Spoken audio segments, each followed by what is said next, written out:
Flux is your friend. It helps to have a good amount of flux on there because it helps the solder to flow very easily across the piece. And you don't need a very hot flame to do this with. Put the bezel together. Just a very low flame, and you're going to put the solder right to the edge of the bezel and just barely touch the seam. Only about a quarter of the way in. As soon as it melts, it's going to run down the seam just like it did right there. And always heat your bezel from below to draw the solder down through it, because the solder will flow to where the heat is. Now with your finger holding underneath there, you're just going to take a little bit of that bezel seam out. We'll file it a little bit like that, just to bring it a little bit down to make it even. You don't have to file it completely out just yet. And just place it over the stone. And you're going to stretch it around the stone. And then take the butt end of your tweezers or something flat like that, and you're going to run around the stone, conforming the bezel to the outside shape of the stone you're using. There. Now as you can see right there, you can see that the bezel sticks up a little bit right there at the seam. So what you do is you take a pair of needle nose flat, put it right over the top of that seam, and you're going to squeeze it flat. Now it's flat, no more bump. Make sure it fits.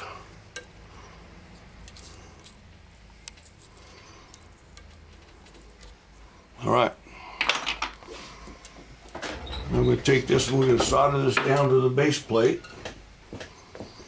And this is where a lot of people run into trouble, is soldering the bezel down to the base plate.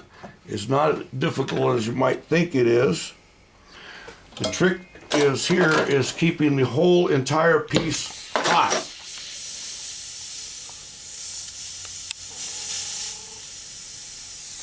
And here we're going to use a regular easy flow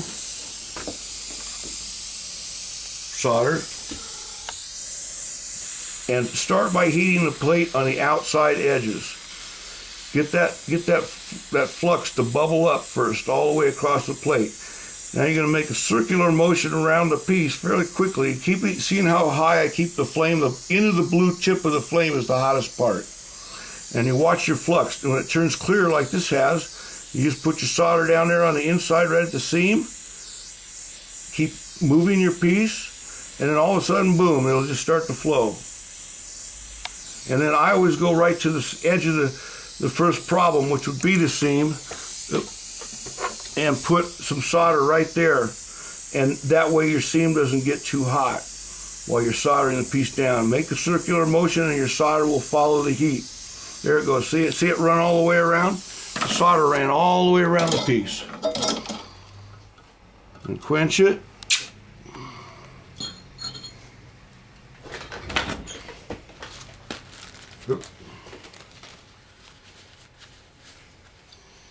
All right, now we're going to cut all the excess silver away from the outside of this. And just make tiny little clips. Don't try and cut a whole bunch at one time. You can bend or crease the bezel when you do that. It's better just to take these little snippets, because you can save these to make little round balls with, or to add pieces to something that you need to add a piece of silver to. Now I hold it and I'm rotating like this with the file and my hand at the same time. And that gives you a nice, even, smooth file job right there. And I'm filing only to get down to where I can't see the seam anymore. If you start to hit the bezel, make sure you're leaning back the other direction so you don't hit the top of the bezel.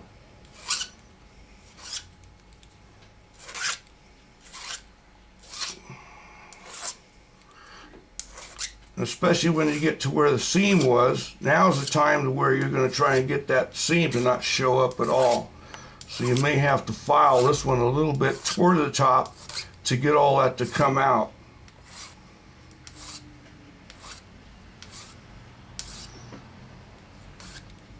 There we go. Now, if you can see how this is how I'm rotating my hands toward each other and over one and under the other one, it really makes for a nice finish. Now you can see how nice and clean that is now. Now the last step is to put a small bevel around where you have these burrs. So you're just going to go all the way around and file that beveled out, and bevel those filing spurs out. All right, now once you have that done, now we'll go on to making the shank.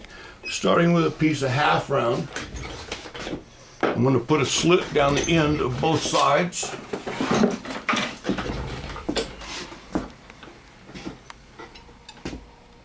I sign this right in the middle.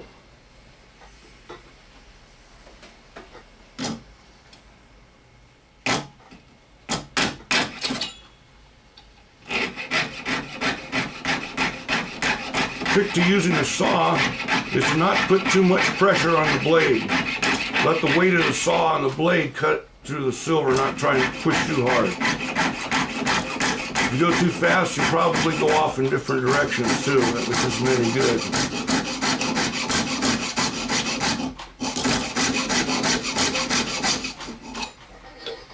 Turn it around and do the same thing on the other side. First I put a little bit of beeswax. You notice I go that way. The teeth are angled down this way, so if you go that way, you're going against the saw teeth, and you don't put wax inside the saw teeth, in which case the silver will get gummed up in there. But if you do it the other way, it won't. And beeswax helps you to have your blades move smoother through the piece. And when you're a beginner, when you first start, it's good to keep taking the saw out and putting more beeswax on it as you go.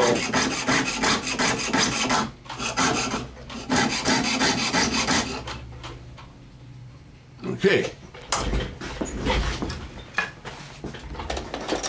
I simply take a pair of pliers. You're going to bend these out. And using your finger, or the nap of your finger on your index finger right there at first knuckle, just kind of use that as a brace plate and bend over that piece. When you've got them equal on both sides, just go on to the other side and do the same thing.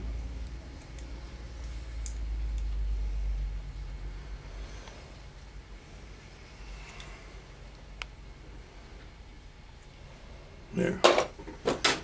Now just take this and put this over your ring mandrel like this. This is going to be a man's ring, so we're going to start off by making it around a 9. And you just push your piece down like that. And you get a plastic, this is a Teflon mallet, and that doesn't leave marks in your silver when you pound it down. You pound this all the way down to where it's rounded like that. Now we don't want to go all the way up to, I want to make this an 11, but we don't want to go all the way up to an 11 just quite yet, because we're going to probably take it a little bit over that. But I want to put a design in there when I size it up, so I'm going to leave that a little bit smaller, about 10.5. We'll see why when we get down the road a little bit. Now you just got to bend these in to make sure that they're correct. Now normally, if you don't have a polishing machine or a grinding machine of any kind that you can put a flat face on, you'd have to take and file these areas flat with a file by hand. This is one way, but there's a faster way. Let's go in here and I'll show you. This is just a regular cutting machine. Always put water on your wheels, and this is a 380 grit diamond. And I'm just going to lightly put some pressure on this and rotate it back and forth like that. And I'm going to put a nice flat edge on the top, parallel, so it sits flat on the piece and solders down right. And rotating it makes it perfectly flat, so you don't get the curvature of the wheel.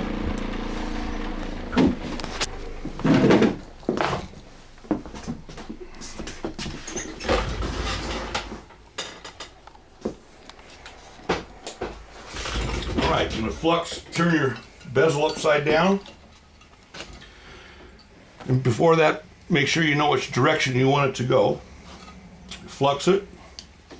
Now look at the ring shank, and you can see how nice and flat it is. The one thing I'm going to do is take off these little points on the end just by filing them flat.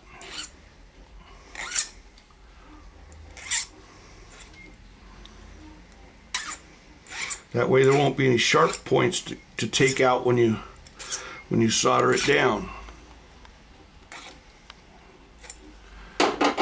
And orient your piece.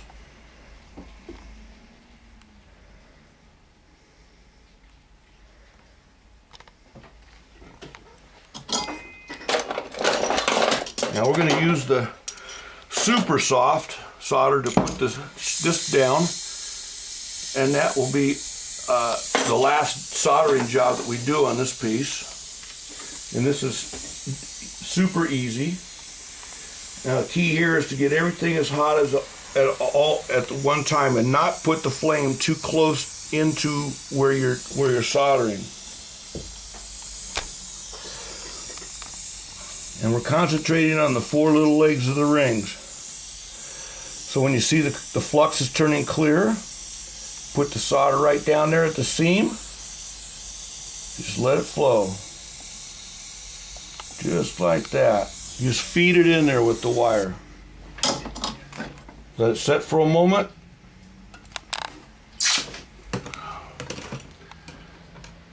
Now, this is called a fast cleaning. What I'm going to show you here, this will clean off all the flux. If you're just making one piece and you want it to go fast, this is how you do it. Just keep your flame on, and now watch the flux. The flux that's in there is going to bubble up and turn white, crusty color. You see it? See it bubbling up there? Don't make it melt like glass. Just leave it in the bubble state. It'll barely make a ch when it goes in, but the acid will eat most of it away. See how clean that is now? Now, do that again.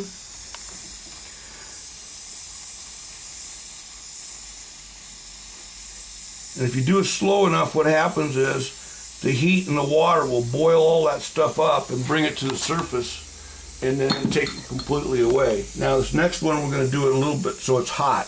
We've got all the flux off of there now. So we're going to get this a little warm. I'm looking for the metal to start turning colors. It'll start turning gray or a brown. There, see it? See it turn right there. Now we'll let it set for a moment. Slosh it around. All right.